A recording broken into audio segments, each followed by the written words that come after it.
Hi friends, எல்லாருக்கும் வணக்கம். நாம இன்னைக்கு என்ன ரெசிபி பார்க்க போறோம்னா மட்டன் கிரேவி. வாங்க எப்படி பண்றதுன்னு பார்க்கலாம். இதுக்கு ஃபஸ்ட்டு ஒரு பேஸ்ட் ரெடி பண்ணிக்கலாங்க. அதுக்கு 2 கிராம்பு, 2 துண்டு பட்டை, 1 டீஸ்பூன் சீரகம், 1 டீஸ்பூன் மிளகு, 1 டீஸ்பூன் சோம்பு, 2 பச்சை மிளகாய், அப்புறம் ஒரு 6-7 சின்ன வெங்காயம் கட் பண்ணி வச்சுருக்கேன். அதை சேர்த்துக்கலாம். சேர்த்துட்டு இது எல்லாத்தையும் நல்லா ஃபைனாக அரைச்சி எடுத்துக்கோங்க. ஸோ இந்த அளவுக்கு நல்லா ஃபைனாக அரைச்சி எடுத்தாச்சு.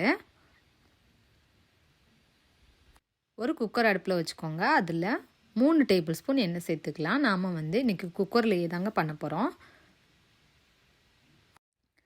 எண்ணெய் காஞ்சதுக்கப்புறமா அதில் 2 துண்டு பட்டை, 4 கிராம்பு, 4 ஏலக்காய் சேர்த்துக்கலாம். சேர்த்துட்டு ஒரு மீடியம் சைஸ் வெங்காயம் நறுக்கி வச்சுருக்கேன், அதை சேர்த்துக்கலாங்க. வெங்காயம் இந்த அளவுக்கு வதங்கினதுக்கப்புறமா இதில் 1 டீஸ்பூன் அளவு இஞ்சி பூண்டு விழுது சேர்த்துக்கலாம். இதையும் சேர்த்து நல்லா அந்த எண்ணெய் கூடவே வதக்கி விடுங்க. வதக்கினதுக்கப்புறமா இதில் ஒரு கொத்து கருவேப்பிலை, அப்புறம் கொஞ்சமாக மல்லி இலை சேர்த்து இதையும் இந்த எண்ணெய் கூடவே நல்லா வதக்கி விடுங்க. சேர்த்துட்டு இதில் 2 தக்காளி மீடியம் சைஸ் நறுக்கி வச்சுருக்கேன், அதை சேர்த்துக்கலாங்க. பெருசாக இருந்தால் 1 எடுத்துக்கோங்க, மீடியம் சைஸாக இருந்தால் 2 தக்காளி சேர்த்துக்கோங்க. சேர்த்துட்டு இதெல்லாம் நல்லா மசிகிற அளவுக்கு வதக்கி விட்டுக்கோங்க. இப்போ பார்த்தீங்கன்னா வெங்காயம், தக்காளி எல்லாம் இந்த அளவுக்கு நல்லா மசிஞ்சு வதங்கிடுச்சுங்க. இப்போ நாம் மட்டன் சேர்த்துக்கலாம். நான் பார்த்தீங்கன்னா இன்றைக்கி 1 kg அளவு மட்டன் எடுத்திருக்கேன். ஸோ கழுவி இந்த மாதிரி எடுத்து வச்சுருக்கேன், அதை ஆட் பண்ணிக்கலாங்க. சேர்த்துட்டு இது எல்லாத்தையும் நல்லா கலந்து விடுங்க. இது நல்லா சுருளை வதங்கணும். வதங்கினதுக்கு அப்புறமா தான் நம்ம மசாலா எல்லாம் ஆட் பண்ணணும். ஸோ இது எல்லாம் நல்லா வதங்கட்டும். இப்போ பாருங்கள், நம்ம சேர்த்துருக்க கறி நல்ல சுருளை வதங்கி அதிலிருந்து தண்ணியெலாம் வந்திருக்கு. இப்போ நாம் அரைச்சி வச்சுருந்தோம் இல்லையா, அந்த பேஸ்ட்டை சேர்த்துக்கலாங்க. சோம்பு, சீரகம், அப்புறமா சின்ன வெங்காயம், பச்சை மிளகாய் இதெல்லாம் அரைச்சி வச்சுருந்தோம், அதையும் சேர்த்துட்டு அது கூடவே மசாலா சேர்த்துக்கலாம். 2 டேபிள் ஸ்பூன் மல்லித்தூள், 1 டேபிள் ஸ்பூன் மிளகாய்த்தூள், 1/4 டீஸ்பூன் மஞ்சத்தூள் சேர்த்துருக்கேன். உங்களுக்கு காரத்துக்கு ஏற்ற மாதிரி நீங்கள் மிளகாத்தூள் ஆட் பண்ணிக்கோங்க. சேர்த்துட்டு இந்த மசாலா எல்லாம் நல்லா கோட் ஆகுதுற மாதிரி அந்த மட்டன் கூட கலந்து விடுங்க. கலந்து விட்டுட்டு இந்த மட்டனுக்கு தேவையான உப்பு சேர்த்துக்கலாம்.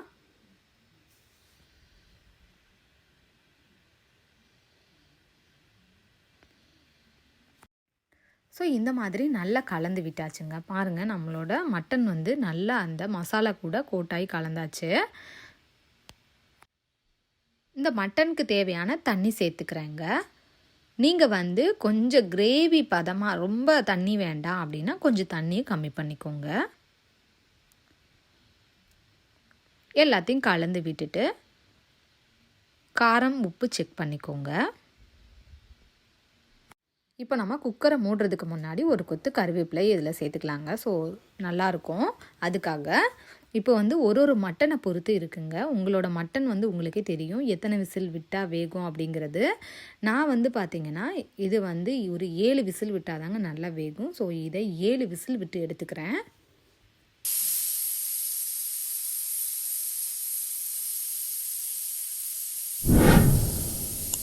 இது வெந்துட்டுருக்க டயத்தில் பார்த்தீங்கன்னா இதுக்கு ஒரு தேங்காய் பேஸ்ட் ரெடி பண்ணிக்கலாங்க. ஒரு 3 சில் தேங்காய் மிக்சியில் சேர்த்துக்கிறேன். சேர்த்துட்டு இது கூடவே 1 டேபிள் ஸ்பூன் அளவு கசகசா சேர்த்துக்கலாம். சேர்த்துட்டு இது ரெண்டையும் ஃபஸ்ட்டு கொஞ்சம் கொரகொரப்பாக அரைச்சிட்டு அதுக்கப்புறமா தண்ணி சேர்த்து அரைச்சி எடுத்துக்கோங்க. இந்த மாதிரி நல்லா ஃபைனாக அரைச்சி எடுத்துக்கோங்க. இப்போது 7 விசில் வந்துருச்சுங்க. நம்மளோட ப்ரெஷருமே நல்லா ரிலீஸ் ஆகிடுச்சு. இப்போ இதை நம்ம ஓப்பன் பண்ணி பார்த்துக்கலாம்.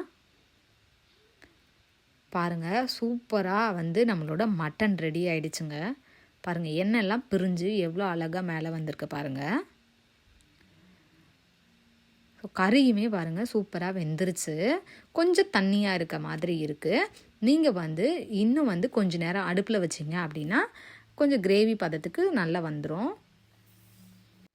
இப்போது ஸ்டவ்வை ஆன் பண்ணிக்கோங்க. ஆன் பண்ணிவிட்டு நம்ம அரைச்சி வச்சுருந்தோம் இல்லையா, அந்த தேங்காய் விழுதை இதில் சேர்த்துக்கோங்க. தேங்காய் விழுது சேர்த்து ரொம்ப நேரம் கொதிக்க விட்டுறாதீங்க. ஒரு 3 மினிட்ஸ்க்கு மட்டும் இதை கொதிக்க விட்டுட்டு நம்ம அப்படியே ஸ்டவ் ஆஃப் பண்ணிக்கலாங்க. ஒரு 3 மினிட்ஸ் இது கொதிக்கட்டும். தேங்காய் சேர்த்துட்டு ஒரு 3 மினிட்ஸ் ஆயிடுச்சுங்க. குழம்பு இந்த கன்சிஸ்டன்சியில் இருக்குது. இது பார்த்திங்கன்னா பரோட்டா, இட்லி, அப்புறமா தோசை, சாதத்துக்கு சூப்பராக இருக்குங்க. நான் இப்போது ஸ்டவ்வை ஆஃப் பண்ணிக்கிறேன். எண்ணெயெல்லாம் பாருங்கள் எவ்வளோ பிரிஞ்சு நல்லா மேலே வந்திருக்கு பாருங்கள். இந்த டைமில் நாம் கொஞ்சமாக மல்லி இலை சேர்த்துட்டு நாம் இப்போ ஸ்டவ்வை ஆஃப் பண்ணிக்கலாம். நம்மளோட சூப்பரான மட்டன் கிரேவி ரெடி ஆகிடுச்சு பாருங்கள். நீங்களும் இந்த ரெசிபியை உங்கள் வீட்டில் ட்ரை பண்ணி பாருங்கள். ட்ரை பண்ணிவிட்டு எப்படி இருந்துச்சுன்னு மறக்காமல் கமெண்ட்டில் சொல்லுங்கள். மறக்காமல் எங்கள் சேனலுக்கு லைக் பண்ணுங்கள், ஷேர் பண்ணுங்கள், சப்ஸ்கிரைப் பண்ணுங்கள், பெல் ஐக்கான் கிளிக் பண்ணி வச்சுக்கோங்க. தேங்க்யூ.